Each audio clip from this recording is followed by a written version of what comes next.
Archers are dead in Rise of Kingdoms. It's official, and in my opinion, archers will never ever be the same. So today, I'm going to talk about archers becoming dead in Rise of Kingdoms. I'll talk about what it actually means for archers to technically be dead. I'll talk about where archers are currently, where they're going in the future, and how these new commanders will certainly impact the Rise of Kingdoms meta, but especially the archer meta. So if you're an archer main or you just want to know the future of Rise of Kingdoms, you need to stick around till the end of the video. Now let's begin by discussing what do I mean by archers are dead in Rise of Kingdoms. And as you may have seen in the title, it says archers are dead as we know it. Archers will never ever be the same troop after we've seen the new Shajar and also Yeon commander. I've probably butchered him, so I'm going to call him Fat YSG, because I don't actually know how to say his name. So if anyone knows how to say the new Archer Garrison commander, tell me in the comments. I have no clue. But once we've seen these two new Archer commanders and their whole entire skill set, the types of moves they've got, especially the way that these commanders are probably going to work, I can say really confidently archers will never be similar to how they are in the current meta. I think that all the current Archer commanders will be falling out of the meta over the next 2 years or so as they start to phase them out, similar to what happened to infantry. So that is what I mean by archers are dead. We're going to see a massive shift in what we currently think archers are. So that is the overall meaning of archers are dead. The troop is not actually dead. Like, I don't think it's going to be a leadership or integration style where no one runs them, but rather it's more of they're getting a pretty much full rework and they're never going to be the same. Now, before we get into some of the actual details about what I think archers are going to do and why they are technically a dead troop, let's just start off by going with what are archers currently? What are archer commanders like right now before the new Mighty Healing commanders release? And the simple answer is archers currently are very heavy in on skill damage. Everything about archers is about skill damage. Their active skills, their passive skills, their debuffs, both on Herman and Boudica Prime, are all really skill damage heavy, and they're not tanky at all. Archers are dumb, squishy, to the point where if you make a small mistake, you get a horrible trade. It's really as simple as that. If you make any slight mistake on the open field, or if you don't have open field dominance, archers are about half as effective as they should be. And if you have complete open field dominance, archers have inflated kills to the point where it is absolutely ridiculous. So they're kind of in this situation where it's like, the more you're winning, the more archers help you win, and the more you're losing, the more archers will drag you to your doom. That is kind of the situation they're in currently, where winners get lots of value from them. People who lose their KVK get hammered, and that's something I've personally seen with my kills. When I lose my KVKs, or we're losing KVK, my kills are horrible. They're not even close to where they could be, and then when we're winning, they're dumb good. Like, I'll get a trade that's like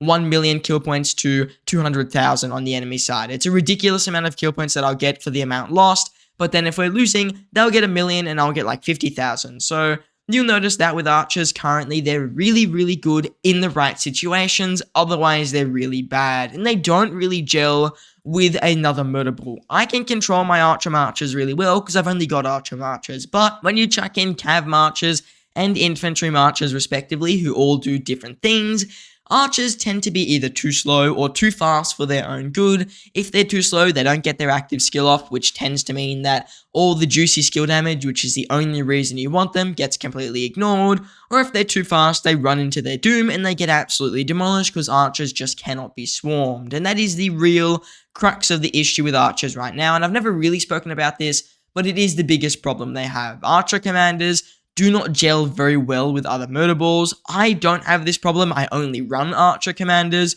but I know a lot of people say they hate their Boudica Prime because she's too slow or she gets demolished whenever she does reach the front line, and I can certainly see that if you're running a larger murder ball. Of course, this doesn't affect me. I've only got archer marchers. Boudica Prime is pretty much a similar speed to everything else. If not, she's probably my fastest.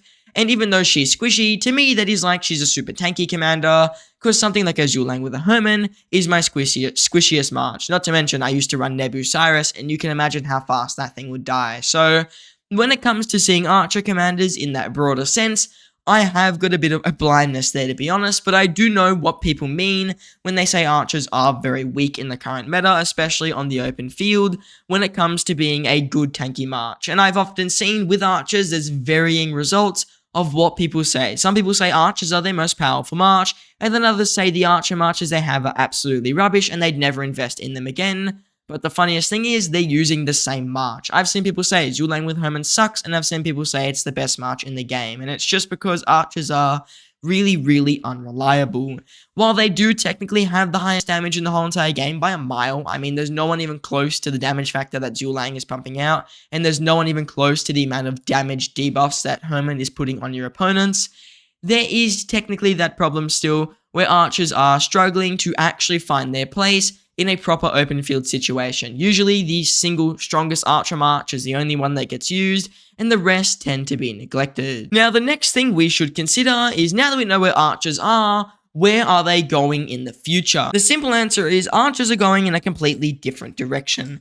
I think that the skill damage on archer commanders will certainly remain a focal point. I mean, that's what they're known for. I don't see a situation where archers lose all their skill damage and become mega tanky, but I am seeing a situation where archers are going to be a little bit more tanky and a little bit more sustainable. Shajar is a really good example of this, in the fact that she is dealing damage based on the amount of healing factor that she's doing, which really does suggest that there's going to be some form of a shift towards archers having the ability to heal, which means they are technically still squishy, but they're going to have the ability to heal off some of the damage they take. Of course, Shajar is a little bit of an anomaly here. She has ridiculous tankiness. She's got like a 20% all damage reduction. I'm just trying to remember off the top of my head. She's dumb tanky. She's definitely going to be ridiculously strong, but that is to be expected when it comes to putting a first new commander of that troop type. For example, when infantry first receive Smite, Liu Che, probably the strongest or second strongest commander in the game, depending on how much he values Yulang. So Liu Che, ridiculously powerful. Shajar is going to do the same thing, and the new archer garrison will probably be like Gorgo, where he's also really, really strong on the open field. And it's just to give people a good taste of what's going to come for archers in the future. And if we go by off what infantry became, there's a good chance that archers are going to end up in some new form of a meta where mighty healing and true damage is their thing. So archers are going to be this troop type that's going to bypass a lot of the tankiness which troops like infantry have, and possibly tankiness that cavalry troops have, and they're going to be able to give themselves a good amount of tankiness as well, so they'll have some open field sustainability. It also does mean Lilith can create some form of cavalry commanders which are able to punish archers on the open field for their healing. So for example, we may see something like Gilgamesh, where they put a debuff, and when you heal, you take some amount of damage on cavalry commanders. So Cavs will put that onto archers, which will of course make cavalry commanders much stronger, purely because they'll be able to actually keep up with the archer strength. Because previously, we had this issue where Cavs would either be way too overpowered and then archers pretty much couldn't do anything, or Cavs like right now would be extremely underpowered, and then while they can still beat archer marchers in the right situation, if you do a 1v1, if you put a Nevsky Joan against a Zulang with a Herman, Nevsky Joan is going to lose. So it is a little bit ridiculous how strong they are and how weak Cavs are currently, and I think that this new mighty healing could lead to some form of a rock, paper, scissors where archers can get really countered by cavalry, and cavalry don't have to dominate the whole entire game, because that is definitely another issue that we've seen with Cavs. They either completely dominate or they absolutely suck, and they also are completely dominant if infantry cannot keep up with them because of their march speed, really. Cavs are dominant for the march speed more than anything, so if you give him a good commander, it's going to be the best commander in the game, and if you give him an average commander, it's still going to be a good commander, but in the wrong situations, it is a horrible commander. So when it comes to making archers having the ability to mighty heal, it pretty much lets Lilith create more counters for them, which makes an overall more balanced game meta. At least that is the hope behind it. The next thing I think we'll see with archers overall is just a general decrease in the amount of damage they are dealing. Archer commanders currently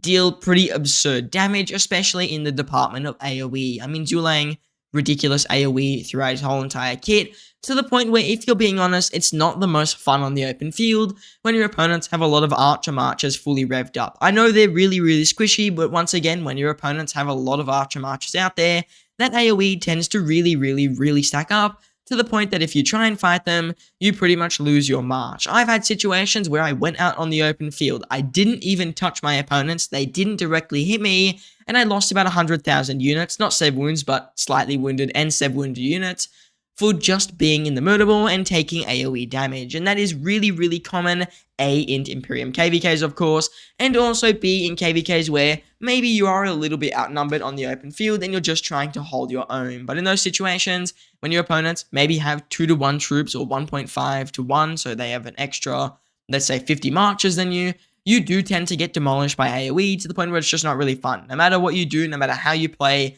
you can't minimize that damage, and it's kind of an issue that's plaguing the open field in my opinion. I was going to do a dedicated video about AoE at some point, I never got around to it, but AoE is overpowered, it's just as simple as that, and it is a little bit ridiculous in the current meta to the point where it's been milked to oblivion, really. So I think that archers are going to have their AoE kind of reined back. They might not be as strong in AoE and a bit better in single target. I think Ashurbanipal is a good example. He still has a 1,500 damage AoE, but it is not something like Zulang's 2,000 and his extra 1,500. Ashurbanipal has a lot of single target damage with good AoE. I think we're going to see a bit of a mixture. Of course, we'll probably still see some really good AoE commanders, but I don't see anything that's going to be at that level of Duelang for a very, very long time, just because he is stupidly overpowered and to the point where it is kind of game breaking, especially when you chuck in the AoE on the other commanders as well. Liu Chair, really, really strong active skill, 5 targets, higher damage than Duelang technically on the active skill itself, and then you've got Joan with her own double AoE. So I'm thinking we're going to see some trend away from AoE. This year, every single open field commander has been a single target, just to, I think, calm down that open field AoE storm a little bit, and also bring people back to reality where single target commanders are still good for killing your opponent's marches. You use an AoE commander to get sev wounds, you use a single target to actually kill the march. That is the general consensus. And I think a lot of people have started to forget that, and it's all just become an AoE fest. How much AoE can we give to ourselves, and how much AoE are we able to negate? And I don't think Lilith wants that on the open field. At least I don't think it would be a sustainable meta that they could run. So overall, this means that we're going to see archers move away from being crazy powerful in terms of AoE damage, and being extremely weak in terms of even being looked at on the open field, towards moving to a more balanced meta where archers are still really good, of course. They're still one of the top 3 troop types, and they will still have their days in the meta and their days not in the meta, but we will start to see them in a situation more where they're a bit tanky, they've got a bit of healing, and they still pack a pretty good punch. Because Shajar, she looks like she's going to have close to 3,000 active skill damage for a single target. It's 2,800 currently if you use her as a secondary. So archers are really looking at heading towards a meta where they've got healing and they've got good damage, and it's overall more balanced. At least that's what I'm personally hoping for them, because I think right now archers are good. They're not bad by any means. They're probably the second best troop type in the game, above cavalry at the moment, just because cavs have pretty bad commanders. But archers are a bit unsustainable, they're a bit unpredictable, and when you run them, you don't really get the same value that you could get out of infantry or cavalry in a lot of situations. And then there's situations when they're too overpowered, and it just becomes a little bit frustrating for your opponents and makes the game a little bit imbalanced. The final thing I will discuss is why do I think archers as we know it are dead, and it's just because, as you've seen by what I've discussed today, archers are going to move into a completely different direction. I would say that even for infantry, infantry are dead. I could make a video that says the exact same thing, because infantry are moving very much away from skill damage and tankiness. Infantry have lost a lot of the skill damage commanders. The last 4 commanders released have been smite damage, and most of the skill damage commanders have fallen out of the meta. The only 2 that are kind of left in are Guan Yu and CPO, and even then Guan is really showing his age at this point. He's not even that good, and CPO is also starting to show a few cracks, and once these new archers release, I think it will be even worse, and in about a year or 2 from now, CPO is just not going to be in the meta. Simple as that. Every commander has their time in the meta, and eventually he'll fall out as well. So we're going to notice that infantry will move heavily into smite. Unless Lilith does a bit of a 180 on us and they drop a skill damage commander next year, we may only ever see smite damage for infantry from this point on, to again create that rock, paper, scissors, where archers will somehow counter smite through their mighty healing and normal damage reductions. Cavalry will probably stick with skill damage and they will counter archers' mighty healing, and then infantry will counter cavalry's skill damage by having good skill damage reductions and the ability to bypass skill damage reductions on cavalry marchers, because archers' mighty damage is still technically some form of a skill damage, if I'm not mistaken, or something along those lines, because Shajar still has the skill tree, so I'm guessing it would still use skill damage. Otherwise, that skill tree would be useless when she is a primary, so I don't think they would do that. True damage might still work with skill damage. We'll have to see once it is fully released, but we know that infantry are going to bypass it, which means you can definitely create a much better rock, paper, scissors meta, where archers beat infantry, infantry beat cavalry, and cavalry beat archers, because currently it's just like slam your marchers into your opponent and see how it goes. They might slightly do better if they're the other troop type, but really, they just do the same. So overall, I think Lilith is moving towards that more rock, paper, scissors meta, and they're going to kill our old ideas of troops. Archers are not going to be AoE fests anymore. They're not going to be dumb skill damage with no tankiness. They're going to be a bit more tanky. Infantry are not going to be the dumb tanky troops with no damage who are completely useless.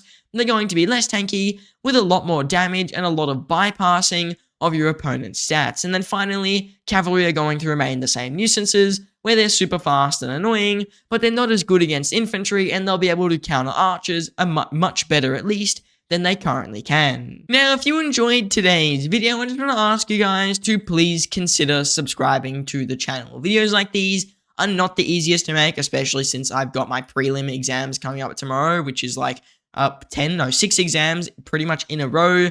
That'll be about the biggest exams I've ever done. So making these videos, it's quite time consuming. It takes up a lot of my time and effort, and your subscription is very much appreciated, and it's a really, really small thing you can do to show that you guys do like the videos I'm making. So if you want to support me as a content creator, please just do consider subscribing. It's a really small thing, and if you don't like my videos, it's always extremely easy to unsubscribe. Now, I just want to say, hey, thank you all for watching, and I hope to see you in the next one.